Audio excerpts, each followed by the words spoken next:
Pak Ustadz, saya mau tanya kenapa hati saya selalu gelisah, padahal saya sudah perbanyak istighfar. Tolong masukannya.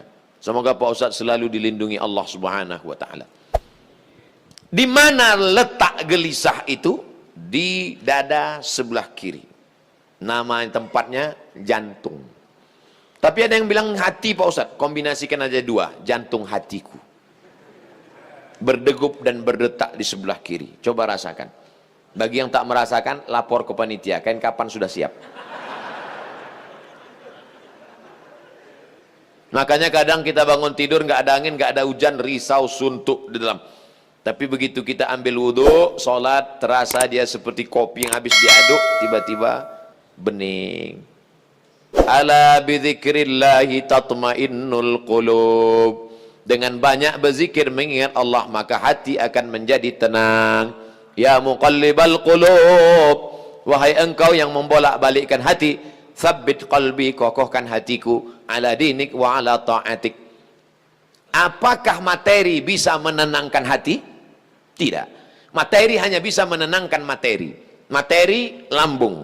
Lambung hanya bisa ditenangkan dengan materi. Apa dia? Nasi uduk, ayam penyet, ayam pop, ayam mati. Tapi non materi hanya bisa ditenangkan dengan agama.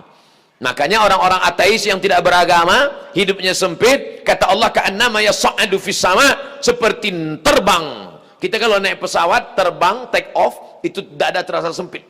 Begitulah orang yang tidak berserah diri kepada Allah, sempit. Akhirnya mereka mencari ketenangan kemana? Sabu-sabu, pil anjing gila, sakau, penjara, kalau ketangkap BNN, mati.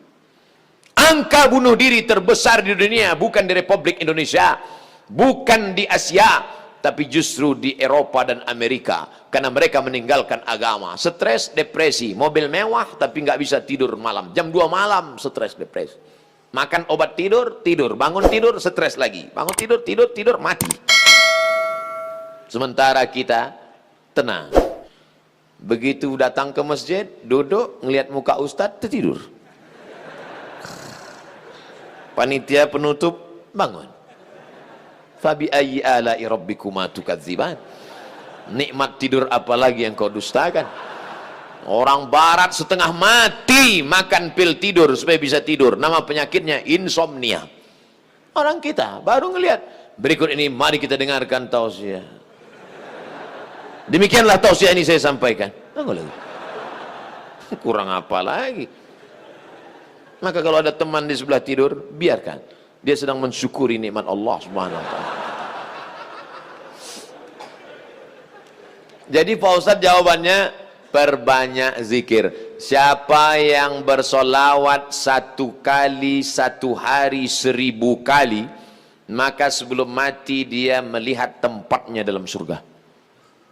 Siapa yang meriwayatkan itu? Ditulis oleh Syekh Ali Jum'ah, mufti Mesir. Diriwayatkannya dari beberapa riwayat kitab-kitab sahih. Jadi kau beberapa kali istighfarnya, coba amalkan ini. 1 kali 1000 kali, 1 hari 1000 kali. Beli tasbih yang ujungnya ada 10, 100 kali putar. Allahumma sholli ala sayyidina Muhammad wa ala ali Muhammad. Allahumma sholli ala sayyidina Muhammad. Kadang-kadang belum sampai 200 kau udah tertidur. Bangun lagi, sambung lagi. Allahumma sholli ala sayyidina. Malu bawa tasbih, pakai tasbih digital yang pencet itu. Allahumma sholli ala sayyidina. Allahumma sholli ala sayyidina. Tapi pelan-pelan. Kadang ada yang pakai tasbih itu. Allahumma sholli ala sayyidina. Macam makan bakwan kepanasan. Bagaimana hukumnya mengambil uang suami tanpa persetujuan suami untuk ditabungkan demi kepentingan rumah tangga? Ini namanya gerakan ibu-ibu kreatif. Ketika Nabi Muhammad SAW sedang duduk di atas bukit Sofa pada tahun 8 Hijrah, rekonsiliasi kota Makkah, Nabi pulang ke kota Makkah. Maka ketika Nabi sedang duduk, datang seorang perempuan. Nama perempuan itu Hindun. Dia tutup wajahnya karena dia malu kepada Nabi. Hindunlah dulu yang mengunyah jantung Hamzah karena dendam kesuma. Lalu Hindun berkata, suamiku inna Aba Sufyan rajulun syahih. Wahai Rasulullah, suamiku itu Abu Sufyan orangnya pelit, medit, Apa lagi? Bapak Ibu hafal seterusnya. Apa kata Nabi SAW? Ambillah uang dia selama untuk mencukupi kebutuhan engkau dan anak-anakmu. Ini kabar gembira bagi ibu-ibu sekalian. Tapi ingat, mencukupi. Nah, standar di Bandung saya tidak tahu berapa keperluan, karena beda harga makanan di Bandung dengan di Riau. Kalau di Bandung ini standarnya 3 juta, tiba-tiba si bapak cuma ngasih 1 juta, ibu boleh ambil 2 juta lagi. Sambutan yang luar biasa. Mana dalilnya? Itu ayat bapak bapak baca waktu akad. Wa ashiruhunna bil ma'ruf. Bergawilah mereka dengan ma'ruf. Ma'ruf diambil dari kata urf. Urf artinya tradisi setempat. Dasar pengambilan hukum dalam Islam ada 10. Quran, hadis, ijma', qiyas, syar'u man qablana, saddu zara'i, qaulus sahabi, istihsan, istishab. Urf. Urf artinya standar umum di kota Bandung berapa. Kalau umumnya di Bandung ini 5 juta, ternyata selama ini dia kasih 2, berarti ibu bisa ambil 3 menurut standar dan ketentuan berlaku. Tapi lebih dari ini tanggung dosanya, saya nggak ikut-ikutan. Saya nggak mau nanti terhalang masuk surga gara-gara ini. Abdul Somad masuk Jannatul Firdaus. Begitu udah mau masuk, datang bapak-bapak dari Bandung nuntut. Wah, saya nggak mau gara-gara ini. Di lingkungan tempat tinggal ada anak yatim. Kita insya Allah bersedekah.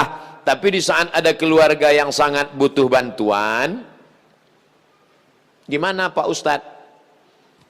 Wal jari dzil qurba wal jaril junubi. Ada tetangga tapi nggak kerabat, tapi ada tetangga dan ada hubungan kerabat keluarga, maka yang didahulukan adalah yang ada hubungan kerabat. Itu kaidahnya. Baik dalam hal membantu maupun dalam hal pergi kondangan. Undangan hari Ahad ada 5. Bagaimana kita menyusun skala prioritasnya? Yang pertama tetangga kerabat. Habis itu tetangga tidak kerabat. Habis itu teman sekantor. Ring 1, ring 2 gitu. Dalam hal ini boleh nepotisme. Sekarang orang enggak. Kalau ada undangan 5, yang pertama pejabat, orang kaya, tetangga yang miskin enggak punya apa-apa, yang kira-kira cuma makan sayur sama telur ayam. Ini enggak benar.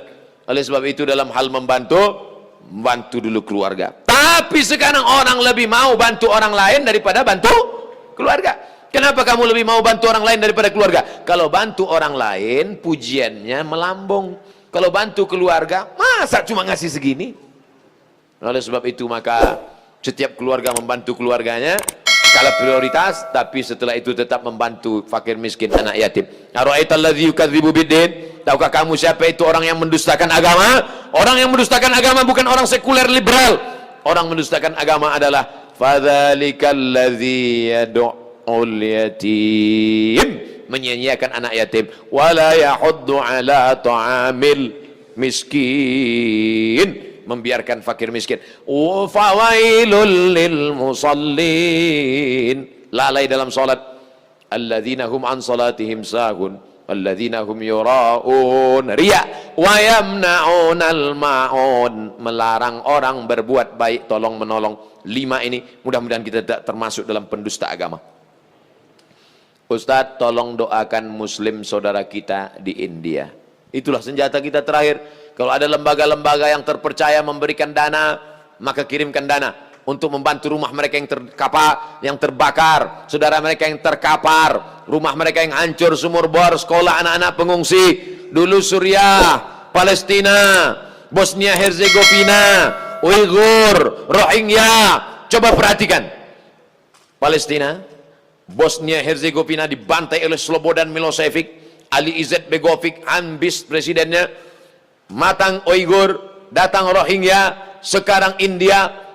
Walaupun berbeda-beda tempat, tapi substansi maknanya sama. Mengapa mereka disiksa? Pertama, karena mereka lahir dalam keadaan la ilaha illallah Muhammadur Rasulullah. Yang kedua, karena mereka minoritas. Di mana-mana kalau kita minoritas, habis kita dibantai. Tapi kalau kita mayoritas, maka kita selalu menjaga kedamaian, keselamatan. Karena kita adalah agama Islam.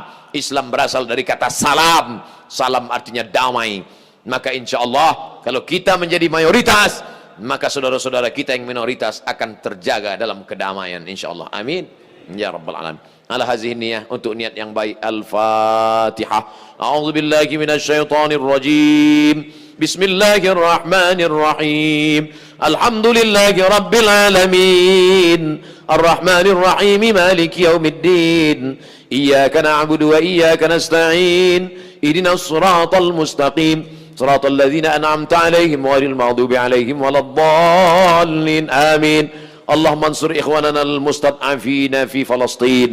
Tolong saudara kami sedang teraniaya di Palestina, di Rohingya, di Uighur, yang terakhir di India. Ya Allah, qawi imanahum, kuatkan iman mereka. Sahih ajsadahum, sehatkan badan mereka. Waj'alhum minal mujahidina fi sabilik, jadikan mereka orang-orang mujahid di jalanmu ya Allah. Waj'alhum minas syuhada al-maqbulin, jadikan mereka orang-orang yang mati syahid, diterima amalnya ya Allah. Allahumma dafa'an al-ghala wal waba wal fasha wal riba wal zina wal munkar. Selamatkan negeri kami dari segala malapetaka, bencana, riba, zina, narkoba, perbuatan keji dan munkar.